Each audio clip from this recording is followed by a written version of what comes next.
So for a lot of us, we get really stuck in this space between what was and what is. And the reason we do that is because um, we get scared, right? Like, so a job ends, a relationship ends, or we know it needs to end, but we're scared about what that means, what that's going to look like. We're scared about how to navigate that space. And when we get scared and when we live in fear, that is when we self-sabotage. That is when we circle back to old patterns that we've been repeating and keep ourselves stuck and in this hell loop of and we're wondering why, why can't life change? Why can't things get better? So I created this masterclass to help us navigate that space, to help us navigate the space between what was and what is yet to come. All right. So I think a lot of us we continually live in this disappointed place. Like, we have this vision of what we think life should be and what we want it to be, and it just isn't quite there. It isn't quite what we thought it would be. And so we just settle into the disappointment and settle into thinking that God's mad at us, or we don't deserve things, or life has to be really hard and we have to work, and we're just not lucky enough. It's not in the cards for us. And so I really want to challenge that thinking today and help you understand why, when we think that we're stuck or that we don't deserve anything more than what we have, then we're keeping ourselves in our own hell loop. We're keeping ourselves held back. And more importantly, I want to help you understand how to change that. What's next, right? Like, how to think differently and move forward. So it looks like my Instagram is not going to stay connected well to the internet. So that's okay. We'll keep going. That's why I'm doing it both ways here so that we can, oh, you're back. Hi, Instagram. Thank you guys for who are here. Okay. So first I want to look at our heart versus our mind. So in our heart, we have two distinct parts. We have our mind self and our heart self. So when we are centered in who we are is here, right? Your spirit is in your body, is in your emotions, is in your way of being. That's like the essence of who you are. And then we have our mind that most of us tend to identify with our mind, the way we think, the way we we train our minds, and our mind trains us, right? And how we think. So we have two very distinct parts of ourselves that we have to learn how to live in harmony with. But what happens when really bad things happen, when we've been through any kind of trauma, or when we've been through adverse life experiences, then our minds and our bodies disconnect from each other. They stop talking to each other because it's too painful. Like, when we have a lot of really overwhelming emotion and we don't know how to deal with it, then we just kind of shut it off and disconnect from it, right? Like, we shove it down so that we can't feel it. We don't want to feel it. And then we go into our minds and start ruminating and thinking and worrying and have anxiety because we don't want to be in a situation again where we experience pain. And so we then are stuck in our minds full of anxiety and worry and fear, trying to not feel. Right. But what happens over time is that emotion just builds. It doesn't ever disappear or go away. It stays within our body. And the longer it stays within our body, it turns toxic. It gets stronger. It swirls around, and different experiences come together, and so the emotions get bigger. But instead of feeling that emotion, we just disconnect even further, right? Because it feels too scary, it feels too overwhelming, it feels too hard to try and feel our feelings. So a lot of people that you meet will say, I'm not comfortable feeling feelings, I'm not comfortable in my emotion, I'm not comfortable crying in front of people, I'm not comfortable expressing myself. So they're just kind of locked down and stuck in their heads, right? So whenever you then have that gets you by moment to moment, that gets you through painful situations, that gets you through surviving hard situations. And so there's nothing necessarily wrong with surviving and disconnecting from your emotion in order to survive a moment, right? That's just what you have to do to get through that moment. The problem comes is when you stay disconnected long term because you don't ever go back. You don't either have the tools to know how to feel your feelings, or you just don't want to. And so you choose not to. And so over time, you are this disconnected being. And what happens over time is then that's when the disconnection to life, the disappointment with life, the not feeling alive, the feeling numb, the feeling like you're here, but you're not here. Like, what's the point of everything? And we just start going through the motions of trying to stay alive, trying to survive, trying to make life something, but it just you're not feeling anything. Like you're, and so we try to fix that by the American dream, right? Like, well, I'm going to get the new car. I'm going to get a raise at work. I'm going to buy the new thing. I'm going to take my family on vacation. I'm going to make a picture perfect Instagram page. I'm going to, like, we do all these things to try and create a life that looks meaningful in hopes that it will help us make it feel meaningful. But the truth is, it's never going to feel meaningful until you actually feel your life, until you're actually grounded in your body and can actually feel and experience life. So what does this have to do with the space between? In order for you to know how to navigate what's next, you have to be able to feel your way through what's next. You have to be able to feel and experience. I'm going to pop over right here real quick. Okay.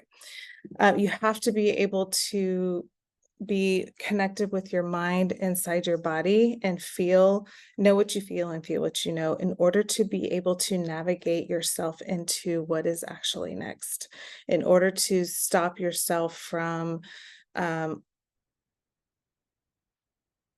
in order to need to stay in control, you choose not to feel and just do what you think you can predict, right? Life has to stay very predictable because if it doesn't, you feel like it's going to unravel and be out of control. And the reason we feel like that is because there's a lot of big uncontrollable emotions contained within our body. So if we lose control, then we can instinctively know that those feelings are going to come pouring out and overwhelm us, right? So we try to lock those down and stay in control. But when we do that, we keep life very linear and very predictable. And that's why you feel very bored and why you feel very disappointed, because you're not actually alive and living and feeling in the essence of who you're created to be.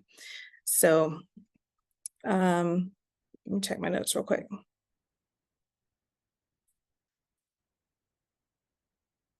So when we're attached to our mind and instead of our heart, when we're attached to what we need to predict and what we need to know in order to move forward, then you can only take the next step that you can see. You can only take the step that you can predict.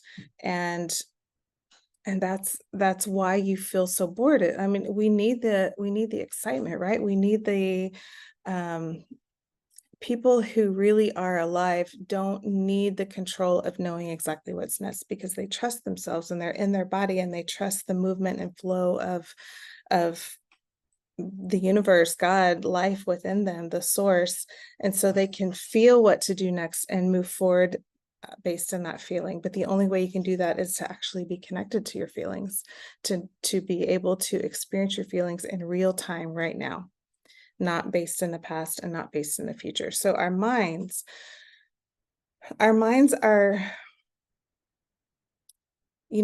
like little machines that connect dots, that connect, that can predict what's happening and try to protect you from more pain by predicting what's happening. So for example, let's say that you grew up in a household with a parent who's very strict, who's very had a lot of rules, and you had to follow those rules and didn't really care about your feelings, just cared about the way you looked and the way people perceived you. So like your mom, let's say like you had to look just right and you had to act just right, and she didn't necessarily care that you felt like you loved yourself or loved your body or loved your life. She just cared that it looked the way it needed to look in order for you to be acceptable to her and to the society around, right? So this, a lot of times this has to do with, I mean, I think a lot of us grew up like this, right? So she was happy and satisfied as long as you played the part, you played the role that you needed to play. So what will happen is our brain will then interpret, I'm not acceptable for who I am. I'm not acceptable enough. I have to perform. So then when you have, you know, you grow up and you're an adult and you have a boss who's a female, you're automatically going to perceive that, if you haven't done some work around this to understand yourself, that this female boss has the same outlook on you because it's like a female, an authority figure. So you're going to perform in a way that it's not actually you, it's just what you think she wants, right? So this is kind of how and then we get upset because we're like, my boss doesn't see me, she doesn't understand me, she doesn't actually care who I am, she doesn't trust me to be creative in my process. And that may be true, but because that's what's familiar to you, you've put yourself in that position to, um, because it's what you know and it's what your brain can predict. Your brain can predict what that kind of person will think and what that kind of person will say. And your brain will automatically, it's so interesting, subconsciously put yourself in situations that are familiar to you so that it can maintain the predictability. And here's what sucks about that is your brain is actually satisfied whenever you are in another predictable situation, even though it's hard and painful and hurtful to you. So similarly, if you find yourself in a relationship with a partner who doesn't really see you, who doesn't really care about you, who only cares what you can do for them, because that's a pattern that was created that you are repeating, it's uncomfortable and it sucks and it's hard, but your brain appreciates the predictability of it, so it will continue to seek that prediction, right? And so that's why navigating this space between what was and what is, and really understanding your patterns and understanding your brain and understanding what it is the pattern that your brain is seeking to repeat. Once you understand that, you can break it, and then you can break free and actually become the true essence of who you are and who you want to be. But it requires us to be able to develop a confidence in ourselves in this space to not have the predictability that our brain craves, and to understand, okay, this anxiousness I'm feeling, this worry that I'm feeling is just my brain trying to hit a pattern that it needs. It's not actually me. Like creating some space between what your brain is saying it wants and it needs and who you actually are and what you actually need and what you actually feel. It's so incredibly important to be able to start to create, to live in that space, to create space between what your brain is predicting, what it needs and what it wants is, and it's zeroed in on, and who you actually are. Right? So let's talk about how to make that happen.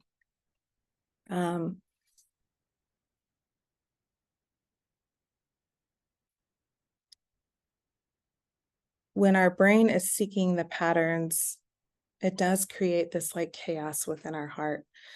It's satisfied because it's like, yep, this is the way people act. This is what people do. And it's looking for evidence and proof of the pattern that it knows and it can predict to try and keep you safe, while the whole time it's creating this chaos within your heart, right? Because what you actually need and want is connection. What you actually need and want is to be able to be alive in who you are. But our brains are like, no, no, I need to be able to predict that people suck, that people are not actually interested in me. And so so if you find yourself in a space right now where a relationship has ended, a job has ended, or you know it needs to end, like it's run its course, you're unhappy, you're miserable, you're unsatisfied, you're tired, you're so tired of the same thing over and over again, you're so tired of being stuck in these hell loops of what you can predict and what you know, and it's just going to lead to more disappointment, but you don't know how to get out and you don't understand what's happening, then what I want you to do to start is pay attention to your desire. We don't have to do anything with it yet. I just want you to pay attention to it. I want you to acknowledge, what is it I actually desire? Some of us don't even know. Like, we're so wrapped up in our minds and what our mind needs and what our mind wants and what our mind thinks, and like, oh no, like my church says that I have to do this, this, and this, or my desires are bad, or I shouldn't want that. That's being selfish. Like, put all those, I'm not telling you that those thoughts are wrong or bad. I'm just asking you to consider putting those thoughts to the side. Just consider putting those thoughts to the side for just a moment and allow yourself to dream. Allow yourself to become aware of what your real desires actually are, what's actually in your heart, right? So our desires are how we know who we're created to be. Our desires are how we know what it is we need and what it is we actually want. Like, I meet so many people, and I was one of them for a long time, where it's like, I don't actually know who I am. I don't know who I am. I know what I do. I know what I'm good at. I know what people need from me, but I don't actually know who I am. If you're that person, then your desires will lead you to who you are. Because if you think of it this way, like, think of your friend and her job, like, having a friend who's an attorney, and she's a really good attorney, and she loves being an attorney, and she's so wrapped up in that world, and she loves reading about cases, and I mean, she's just so into it. And I watch her come alive in the beingness of that, but I don't have any desire. I don't have any desire to be an attorney. So that's how I know that that's not my path. That's not my place, right? I could read psychological books, articles, magazines, TV shows, like, all day, every day. I am so curious about human nature and why humans do what they do and how our brains work, and how, like, I am so in love with the process of learning that. My desire is so strong in that I know a big piece of who I am is not just understanding and researching human nature and human design, but teaching it and helping other people understand it and making it tangible in a way that they can grasp it and get it. So that desire in me is how I know it's a part of who I am. I love fashion. I love fashion shows. I love the art of creating clothes. I love going to really expensive shop and just seeing um, how the feel of the fabric and how it's manipulated and put together. Like, it's such I just think it's so cool. And I just have this desire to watch it and research it and learn about it and appreciate it. I don't necessarily want to create it, but I just have such an appreciation for that world. That desire in me is part of how I know that that's a piece of who I am. That's a part of how I find joy and pleasure in life. And so I can seek that within me because I desire it. So this is kind of what I mean by, like, what is it you love? Like, do you love to cook? Do you have desire to research recipes? Do you have desire to watch? What kind of shows do you desire to watch? What kind of trips do you desire to take? Like, desire helps you navigate and cultivate and understand who you are. It is such a vital piece of us understanding ourselves. And what I hate is that many religious cultures teach us that desire is bad, that desire is evil, that desire is our distraction from God. Like, no, God gave you desire for you to know yourself and for you to feel yourself and connect with who you are. Like, this is how we pull the spirit within us to connect with the spirit outside of us and be present and tangible within the world that we're living in. So pay attention to your desire, right? And in this space between what was and what is, it's your desire that will pull you forward, that will help you expand your mind to new horizons and consider new things. But what's going to happen is your mind is going to be like, nope, that's wrong. It's if you start to break the pattern of what was, your mind will do all it can to pull you back into the routine of what it knows. Right? It will intentionally, and that's when we self-sabotage. That's when we doubt. That's when we get stuck in worry. And so we keep ourselves frozen and we feel the desire in front of us and all around us, but we're too scared to reach out and touch it. And then we feel so disappointed and frustrated. And then we want to feel like, then we kind of go into victim mode and decide,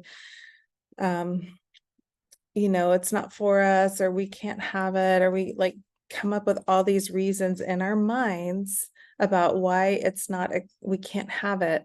And then we repeat the pattern, and then we want to blame the next guy that we start dating who's a total asshole and a jerk because he's acting in the very predictable way our brain just knew that he would, even though that's probably subconscious. We kind of know they're going to, but we still just have to, it just wants to hit that pattern of predictability that it knows, right? So this is why connecting to your desire versus connecting to your mind will help you navigate that space between and actually create new footprints for yourself. So once you decide to be able, once you decide, I'm willing to be uncomfortable, I'm going to live uncomfortably, I'm going to feel unsure, I'm in this space between jobs, between partners, between, I don't know, whatever your space is that you're between. If you're willing to be uncomfortable, if you're willing to be unsettled in that space, then you are giving yourself the opportunity to create a new pattern, possibly for the first time, but a new pattern that's based for you and based in the desire of what you want and who you are and what your heart is calling you to, versus connecting to your mind of what your mind knows can and will happen. Because our mind every time will keep us small because it needs to stay in control. And it's based in fear, right? It's afraid of failing, it's afraid of getting hurt, it's afraid of dying, it's afraid of bad things happening, which makes sense, especially if a lot of bad things have happened. But nobody has ever felt fully alive living in fear. You just can't. Like, fear is based not in the spirit and the universe and God and the essence of who we are. Fear is going to keep you small. So if you're living your life based in fear, then this is as good as it gets. Is this good enough for you? Is this what you want? Right? Versus, okay, I'm going to be willing to live uncomfortable, and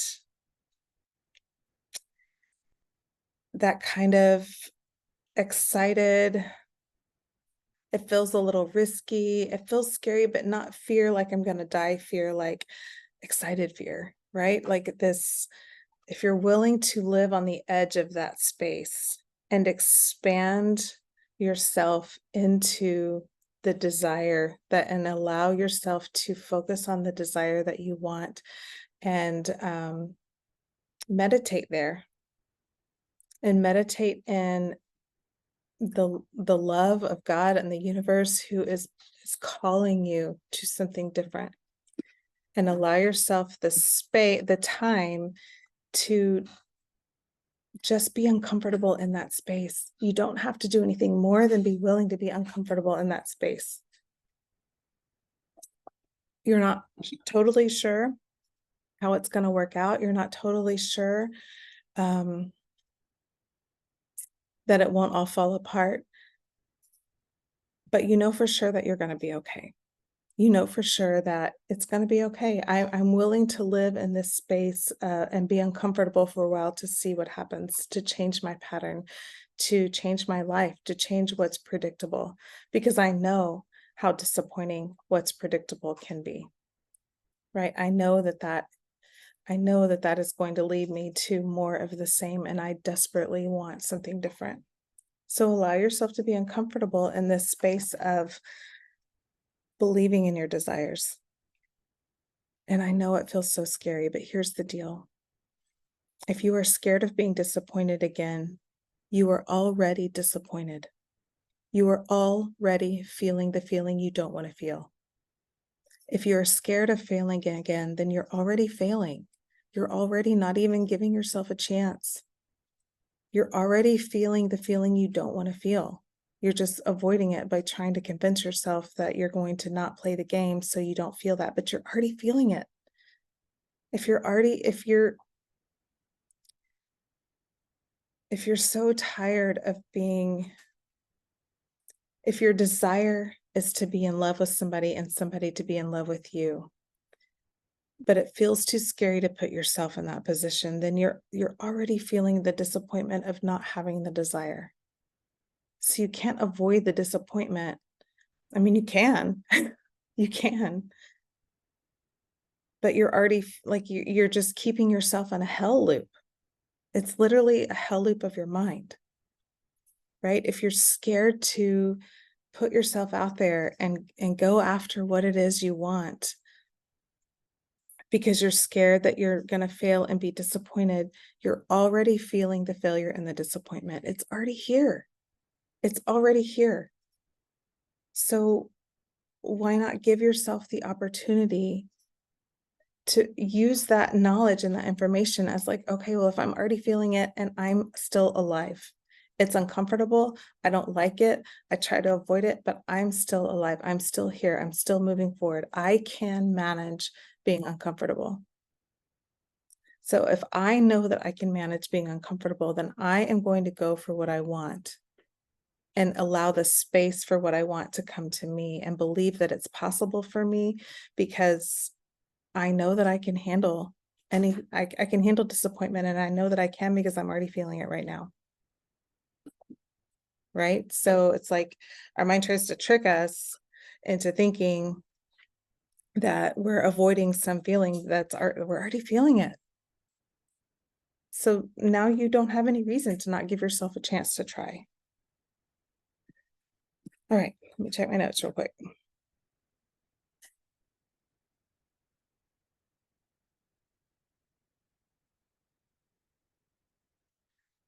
So here's what's tricky is there's always a period of time, a period of space between letting go of what it is that we can predict and what it is that we know we want and actually receiving it.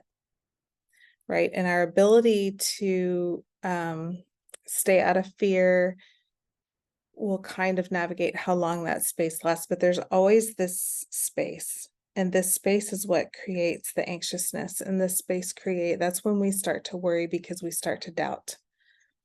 Right. But if you anxiously fill that space with busyness, if you anxiously fill that space with, well, at least I can do this, or at least I can try this, or at least I can, then there's no room for anything new to come in.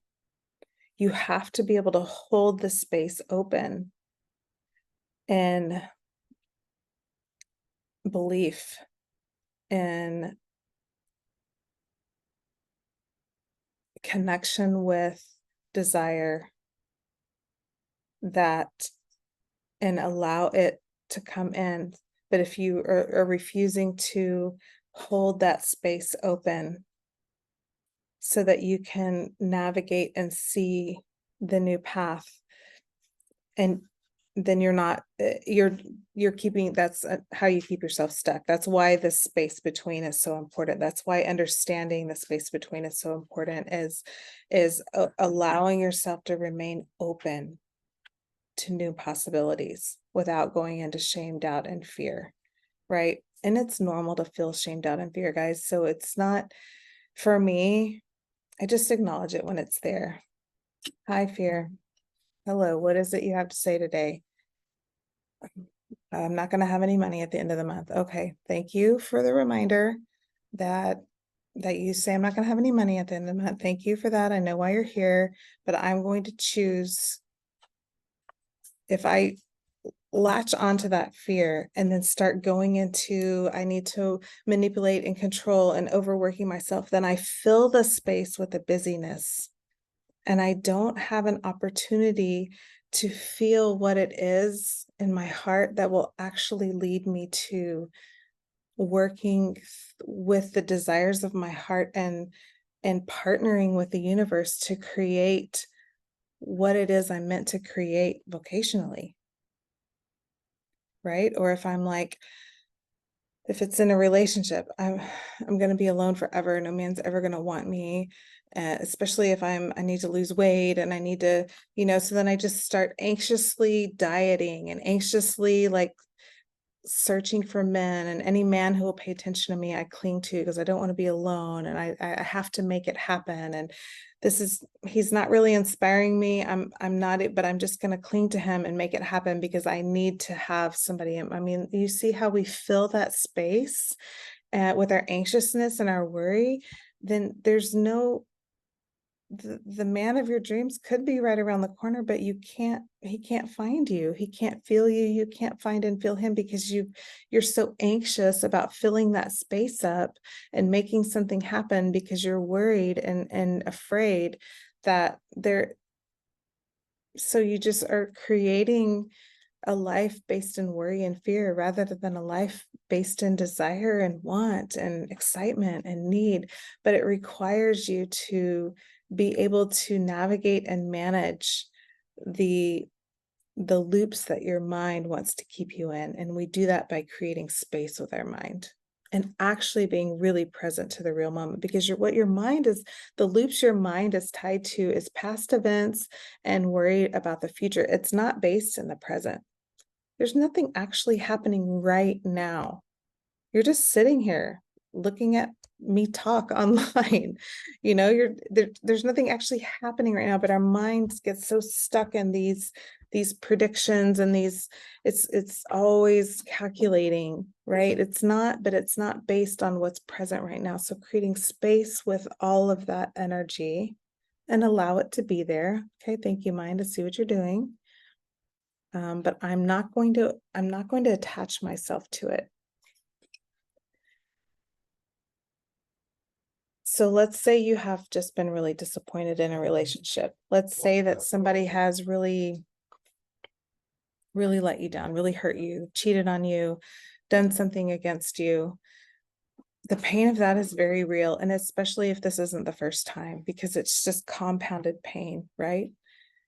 What I want you to do is feel the emotion of that. Feel it. Feel the disappointment. Feel the pain. Allow yourself to feel all of the pain and energy that's there. Allow yourself to feel it, the disappointment.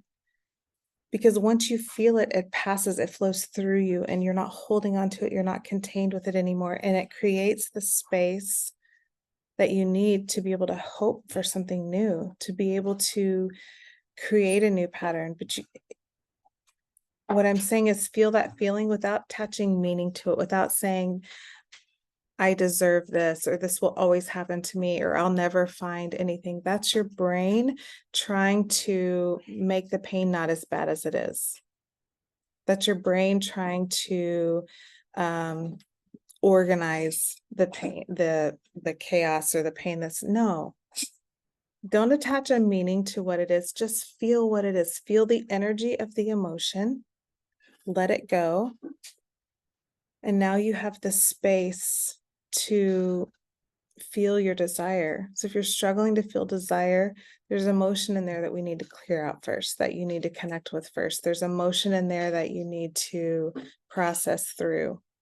And if you don't have the tools to do that, then it's time to seek some support and help to get the tools to do that. That's the work that I do. The 90-day journey that I offer is about just that, you building the tools to understanding the patterns that you're stuck in and how to feel the feelings that you are avoiding feeling by your patterns, by your own doing, by your own believing that you're crazy, believing that you're not enough, believing that you're not worthy, self-sabotaging whenever you do have actual good things happen to you. We undo all of that in the 90-day journey so that you have the space to call in and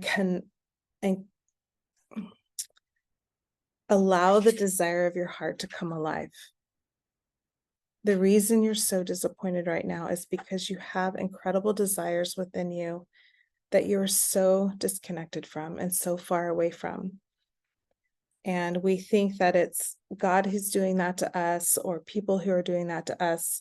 But the truth is we do it to ourselves because we believe the lies and we believe the hangups and we keep ourselves stuck in these hell loop patterns of our mind.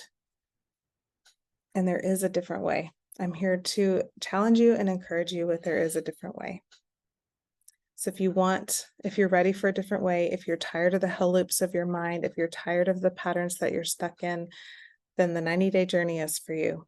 It's 90 days to freedom. I mean, think about how much of your life could change if you take the time in 90 days to untwist and unwind from all the chaos in your mind, gain the tools that you need to feel the feelings you need to feel, identify your core fear and what it is that's the fear that's driving all the decisions you're making subconsciously, and unidentify with that fear and know how to manage that fear. The fear will never fully go away, but you can learn how to manage it. You can learn how to not be caught up in it. You can learn how to coexist with it. Right? That's the most powerful person, is the person who doesn't need it to not be around. The most powerful person is the person who can fully coexist with that fear, can walk side by side with it, and it doesn't entangle them. It doesn't entrap them anymore. Man, so powerful. You are then fully free to make any choice you want to make because fear does not stop you.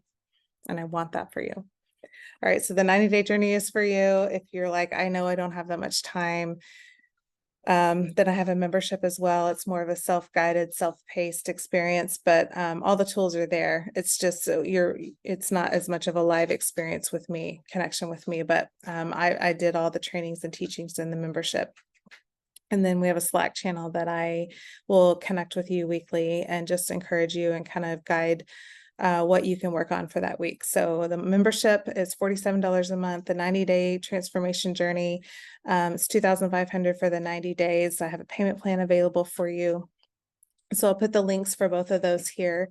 But this is my challenge to you. This is my encouragement to you to do something different with your life and to jump in and be ready to really change who you are and come alive by allowing the desires of your heart to come alive.